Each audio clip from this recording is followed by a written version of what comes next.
Comparing that to 2004, the motion picture movie of The Merchant of Venice, starring none other than Al Pacino, how did they handle that whole issue? I would assume that there was a sensitivity there in terms of the anti-Semitism. How did that movie handle the issue? That film, which is, I think, a completely fascinating and so beautiful to look at, it's all filmed in Venice. It does several things. It does several things actually that Shakespeare doesn't do in the text.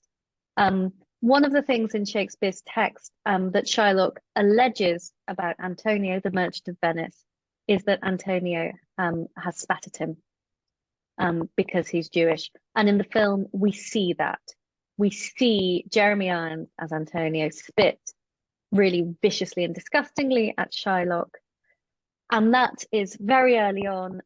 It's completely horrible, unprovoked, unforgivable. And it sets up that this play, this film rather, is a tragedy. What happens to Shylock is tragic.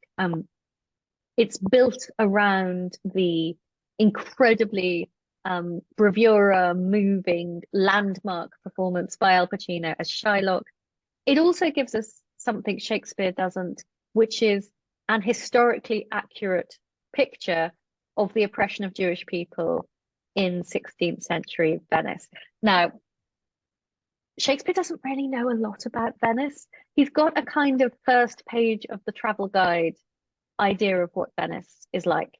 He knows there are Jewish people, he knows there's canals, he knows there's gondolas, he knows there's a doge, and he knows there's a bridge called the Rialto.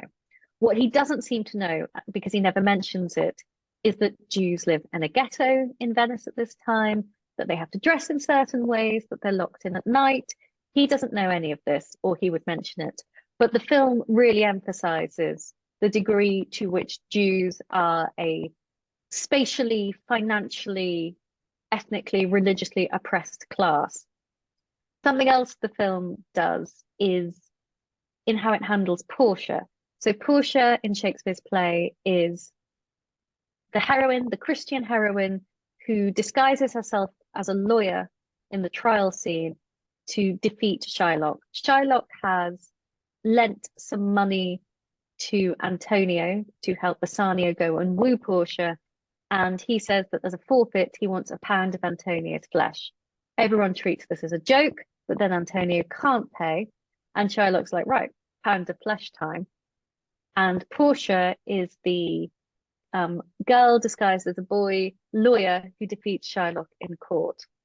Through the rest of the play, Portia is, in Shakespeare's text, quite racist about a series of men who come to woo her, one of whom is the Prince of Morocco, and she makes it very clear that she doesn't want to marry a black man, which is a line that audiences might find troubling today.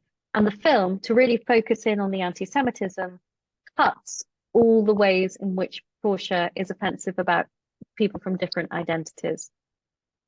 And the final way, which I find particularly interesting because it's a part of the plot that fascinates me, is with Shylock's daughter, Jessica. Now, in Shakespeare's play, Jessica elopes with a young Christian man, Lorenzo. We're told that she converts. They stay married through the rest of the play. And this is a plot which has troubled critics for centuries.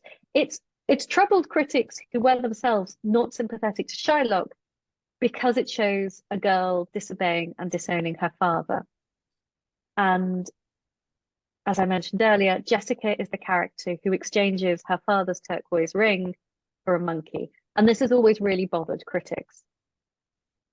And how the film deals with this is it makes it clear that Jessica remains Jewish. She remains true to her identity, and she's really unhappy in her converted marriage.